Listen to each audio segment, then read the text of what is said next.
kasih Nabila atas laporannya. Mari kita beralih ke berita selanjutnya. Sekumpulan massa hari ini menggelar aksi unjuk rasa di depan Mabes Polri, Jakarta. Aksi yang dikenal sebagai Aksi 214 merupakan bentuk protes terhadap pernyataan Fuad Pleret yang dianggap menghina guru tua. Habib Idrus bin Salim Al-Jufri, tokoh ulama karismatik dan pendiri Al-Khairat.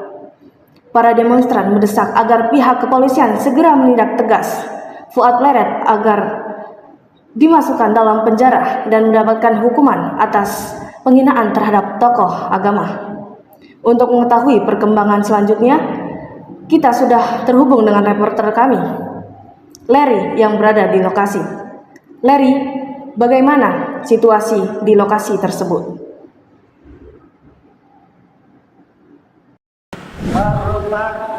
Ya, baik Saudara Mirta, saat ini saya sedang berada tepat di depan gerbang Mabes Polri, di mana ada kumpulan massa berbagai elemen umat Islam masih berkumpul dalam aksi damai bertajuk Aksi 214.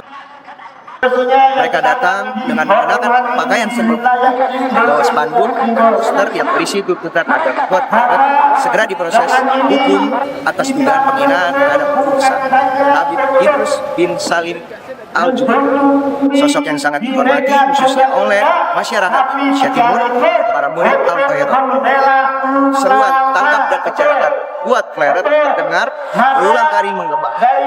Koordinator aksi menyampaikan orasi secara perjanjian, menyampaikan bahwa ucapan Fuad dinilai tidak hanya menyinggung perasaan umat Islam, tapi juga telah mencederai nilai-nilai persatuan bangsa.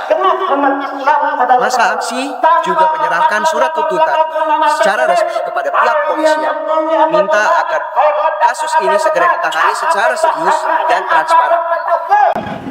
Saat ini aksi berjalan dengan tertib dengan pengawalan yang ketat dari aparat kepolisian. Arus lalu lintas di sekitar Mabes Polri sempat dialihkan, namun kini sudah kembali normal. Kami akan terus memantau perkembangan dan akan memberikan update selanjutnya dalam berita kami. Saya kembalikan kepada Mirta di studio. Terima kasih Larry atas laporannya. Kami berharap semua pihak dapat menyikapi persoalan ini dengan kepala dingin dan mengedepankan proses hukum yang adil. Berita tadi sekaligus menutup perjumpaan kita pada hari ini. Saya Mirta Rizky Utami pamit undur diri. Sampai jumpa dan terima kasih.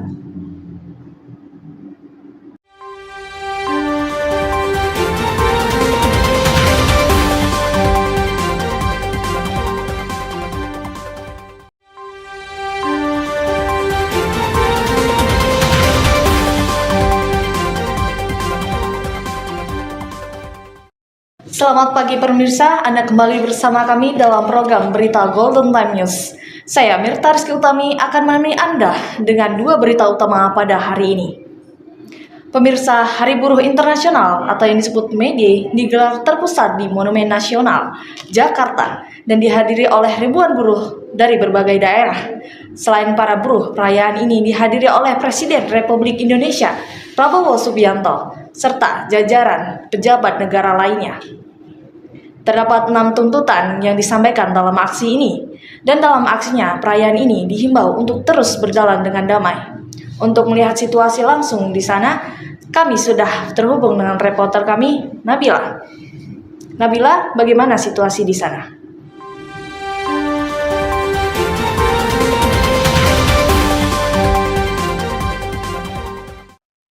Terima kasih Mirta dan pemirsa, dapat dilihat bahwa suasana Monas pagi ini dipadati oleh para buruh yang ingin mengikuti aksi damai untuk memperingati Hari Buruh Internasional tanggal 1 Mei tahun 2025. Kabarnya bahwa Bapak Presiden kita yakni Bapak Prabowo Subianto pun akan turut serta menghadiri aksi damai ini. Dalam aksi ini akan ada beberapa tuntutan yang disampaikan dari pihak buruh kepada pemerintah. Semoga nasib buruh kedepannya lebih baik lagi, tidak ditindas seperti yang dulu-dulu. Dan untuk peringatan Hari Buruh sekarang kan lumayan ramai ya, diinisiasi oleh pemerintah. Semoga pemerintah juga menepati janjinya. Dari Jakarta, saya Nabila Ayu melaporkan kembali ke studio.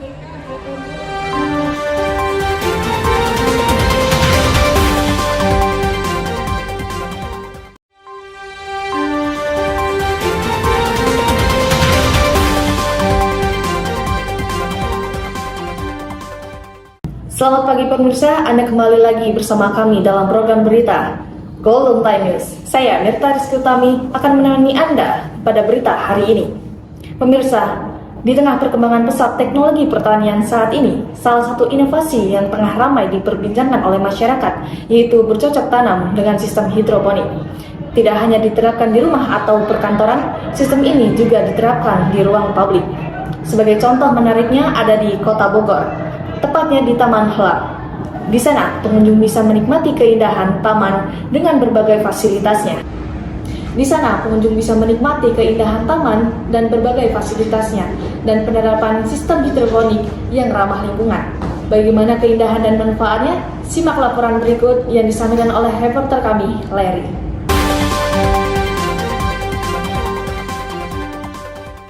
Pemirsa, sekarang saya berada tepat di Taman Helang. Dahulu taman ini hanya digunakan sebagai taman rekreasi saja. Namun sekarang taman ini mampu memadukan antara estetika dan teknologi dengan cara yang sangat menarik. Tidak hanya sebagai tempat wisata dan rekreasi, Taman Helang ini memiliki area pembibitan untuk rehabilitasi tanaman-tanaman hias di Kota Bogor. Konsep pembibitan yang diterapkan di sini bukan hanya soal keindahan, tetapi juga berfokus pada keberlanjutan dan usaha penghijauan area di Kota Bogor. Sistem ini memungkinkan pemerintah kota dalam proses penghijauan di Kota Bogor dapat mengambil bibit tanaman hias di Taman Helang ini. Baik pemirsa, sekarang kita bisa lihat di sini sedang ada proses rehabilitasi tanaman. Proses rehabilitasi tanaman ini adalah pemulihan atau pengembalian kondisi tanaman yang rusak, baik karena berbagai faktor seperti kerusakan akibat hama, penyakit atau bencana alam, maupun karena penanganan yang kurang tepat. Jadi untuk tanaman helang sendiri, dengan adanya tanaman helang sendiri untuk pembibitan untuk pengembangan tanaman untuk Kota Bogor. Jadi untuk tanaman yang ada di Kota Bogor sendiri, pembibitannya di sini. Jadi kalau misalkan kebutuhan segala macam, ada kerusakan Taman Bogor atau pembuatan taman baru, itu kebetulan ininya dari tanaman di Taman Helang. Terus ada juga selain Taman Helang juga, kita juga yang Perumkim sendiri ada yang di Cermai sama di Cijahe. Jadi untuk ada 3 pembibitan. Jadi untuk mengcover untuk mengcover taman yang ada di Kota Bogor gitu. Dan untuk manfaatnya sendiri sih banyak sih Mas ya. Jadi untuk penghijauan, terus untuk lebih menambah segar Kota Bogor. Ya untuk bisa perbaikan gitu aja. Taman Helang kini menjadi contoh nyata bagaimana sebuah ruang publik bisa dimanfaatkan tidak hanya sebagai tempat wisata, tetapi juga sebagai sarana edukasi untuk masyarakat tentang pentingnya keberlanjutan. Dengan adanya lahan pembibitan tanaman hias, taman ini tidak hanya memberikan udara segar, tetapi juga mengajarkan kita semua tentang caranya merawat bumi dengan cara yang lebih efisien dan ramah lingkungan. Pemirsa, dengan adanya area pembibitan di Taman Helang ini, kini Taman Helang ini tidak hanya menjadi tempat rekreasi saja, namun bisa menjadi taman yang sangat berguna untuk mendistribusikan tanaman-tanaman untuk area penghijauan di Kota Bogor. Saya Larry, saya melaporkan langsung dari Taman Helang. Terima kasih, saya kembalikan ke studio.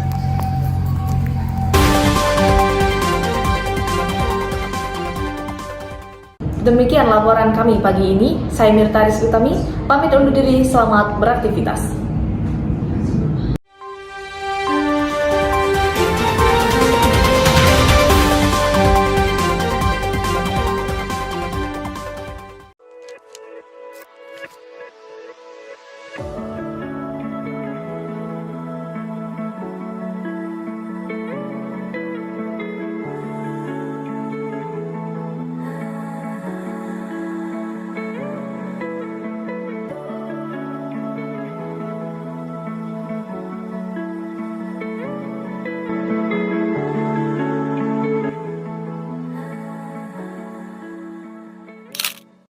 Halo pemirsa, liburan akhir pekan kita nggak harus pergi ke tempat yang ramai atau mahal.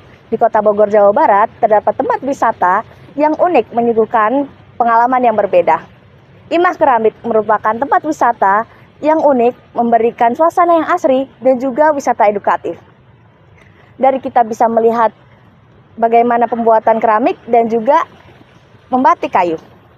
Gimana sih keseruannya? Kita sudah terhubung dengan reporter kami, Nabila.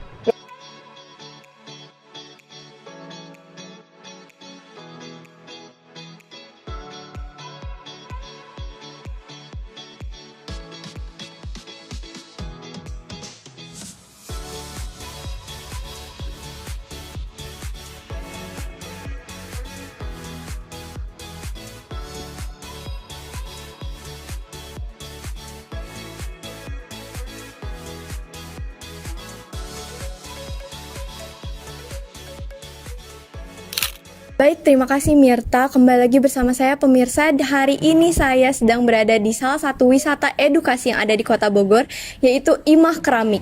Di mana di sini banyak sekali hal yang dapat kita eksplor, mulai dari membatik di kayu, membuat kerajinan gerabah dan lain sebagainya. Begitu memasuki area Imah Keramik, suasana yang tenang langsung menyambut. Nah, salah satu daya tarik utama di sini adalah kelas pottery. Pengunjung dari berbagai usia bisa belajar langsung cara membuat kerajinan dari tanah liat, mulai dari tahap pembentukan, pengeringan, hingga pewarnaan. Tak sedikit juga anak-anak yang antusias untuk mengikuti proses ini.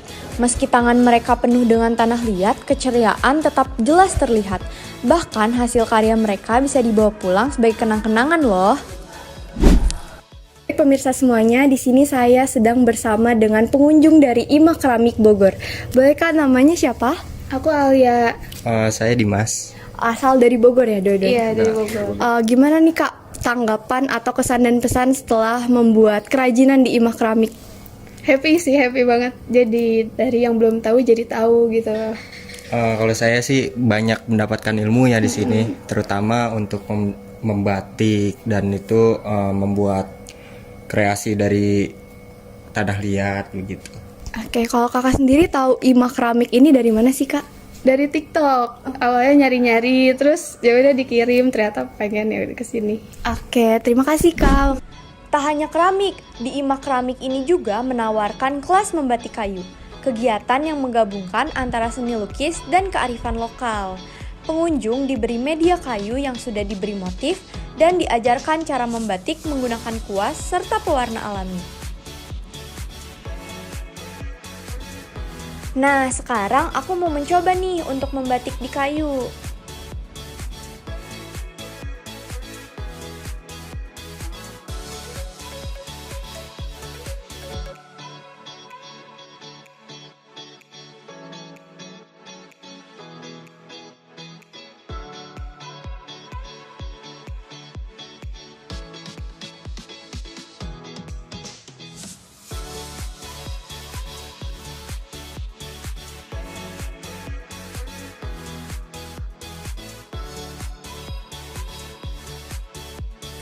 Dengan konsep edukatif yang dikemas dengan menyenangkan, Imah Keramik menjadi alternatif wisata keluarga yang penuh dengan makna. Dari Bogor, saya Nabila Ayu pamit undur diri.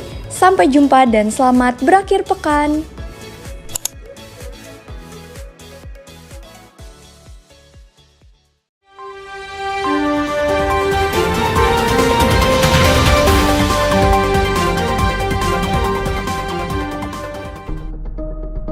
Saya Nabila Ayu akan mengajak pemirsa sekalian untuk menyelami cerita di balik mereka yang hidup di jalan. Karena ini semua bukan hanya tentang di mana mereka berasal, di mana mereka hidup, tapi tentang ruang hidup, hak, dan juga harapan.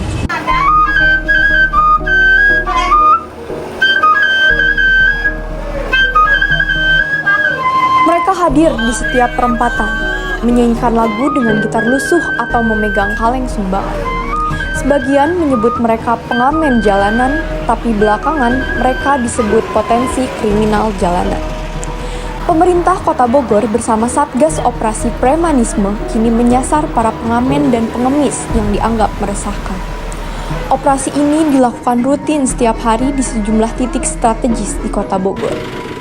Alasannya, adanya potensi tindak kriminal, intimidasi, dan keresahan warga. Tapi, benarkah semua pengamen adalah preman?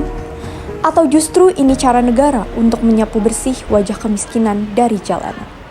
Jadi kita sudah tiap hari nih Mbak ya, kita melaksanakan operasi premanisme yang baik pelaku pungli, pengamen yang meresahkan, atau enggak ya pengemis gitu. Jadi kita amankan dan kemudian kita kirim ke Dinas Sosial Kota Bogor.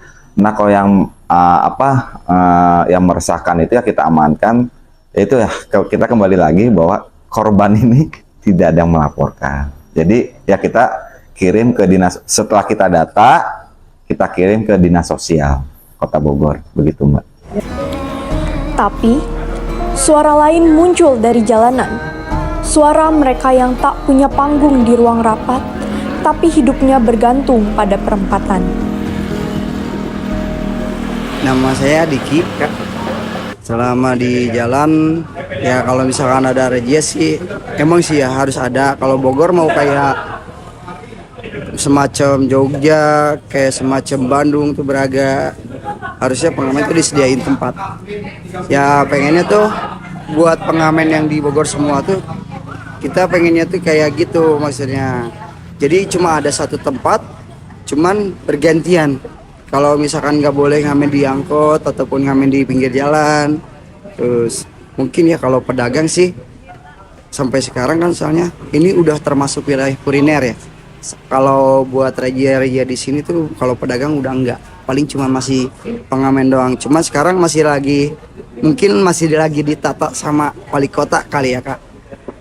Mungkin wali kota sekarang lagi ngadainnya tuh di Taman Ekspresi buat anak-anak yang ngamen. Jadi kesenian-senian mereka tuh pasti nanti suatu saat ya mudah-mudahan Bogor tuh bisa jadi kayak Malioboro, kayak Braga kan. Di Braga kan dia kan disediain buat pengamen yang buat nyanyinya di situ, satu tempat itu. Jadi dia mau ngerubah Bogor tuh kayak semacam Braga. Mereka tak merasa sebagai preman. Mereka menyebut diri mereka sebagai seniman jalanan. Walau harus bertahan di tengah stigma dan ketakutan diburu oleh aparat, menjaga ketertiban tentu tugas negara. Tapi bagaimana jika dalam upaya itu yang ditekan justru mereka yang tak punya pilihan? Apakah semua yang bernyanyi di jalan layak dianggap sebagai ancaman? Atau kita hanya sedang menyederhanakan masalah sosial yang jauh lebih kompleks? Penertiban memang penting, tapi apakah keadilan sosial juga jadi bagian darinya? Karena dalam mengejar keteraturan, kita tidak boleh sampai kehilangan kemanusiaan. Investigasi ini tentunya adalah bagian dari tanggung jawab jurnalistik kami. Bukan untuk membela, tapi untuk membuka mata. Karena hukum tak hanya bicara soal tertib, tapi juga soal adil. Saya Nabila Ayu, sampai jumpa dan selamat beraktivitas.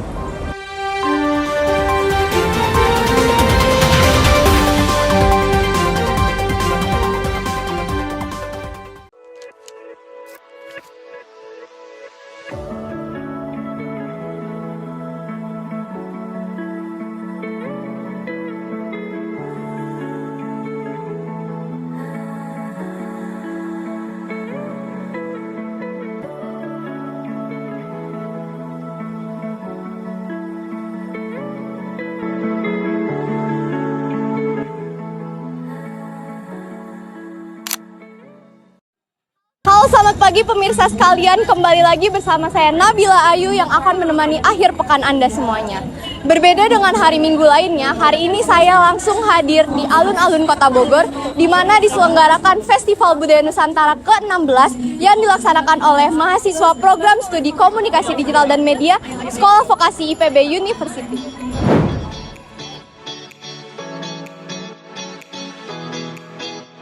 Gelarak Festival Budaya ini tak hanya menjadi ajang hiburan, tetapi juga menjadi sarana edukasi bagi para generasi muda untuk mengenal dan lebih mencintai budaya bangsa.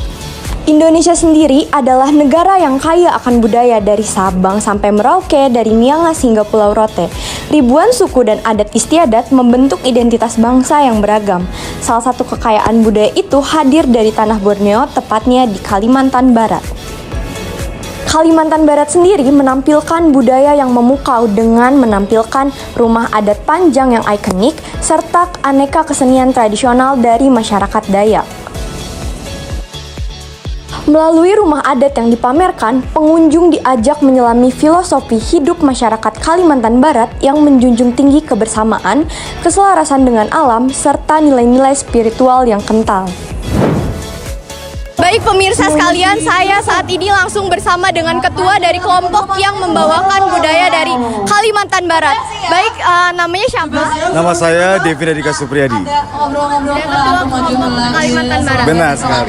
Jadi pesan apa sih yang pengen disampaikan oleh kelompok Kalimantan Barat ini kepada halayak dalam acara Festival Budaya Nusantara kali ini? Pesan yang ingin kita sampaikan dan ingin kita sebarluaskan adalah salah satu semboyan dari Kalimantan Barat, yaitu Adil Katalino, Bacoramin Kasaruga, Basengat Kajubata, yang berarti bercermin kepada surga, bersikap adil kepada masyarakat, dan juga berserah dan berdoa kepada Tuhan. Oke, baik. Terima kasih ya atas tanggapannya. Tak hanya itu, tarian tradisional, musik dari suku Dayak, hingga busana khas dengan ukiran yang penuh makna pun menjadi daya tarik tersendiri. Semuanya ditampilkan dengan semangat pelestarian budaya di tengah modernisasi yang semakin pesat. Generasi muda diajak untuk tidak hanya sekedar mengenal budaya dari cerita, tetapi merasakannya secara langsung untuk berinteraksi, bertanya, dan memahami makna di balik simbol-simbol budaya yang diwariskan secara turun-temurun.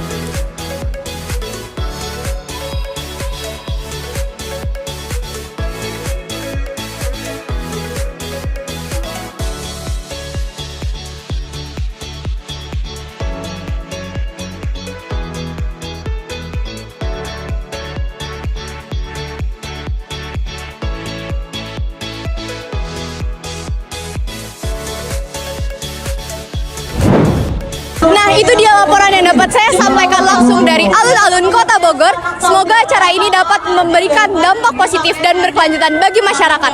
Saya Nabila Ayub, pamit undur diri. Sampai jumpa dan selamat melanjutkan aktivitas Anda.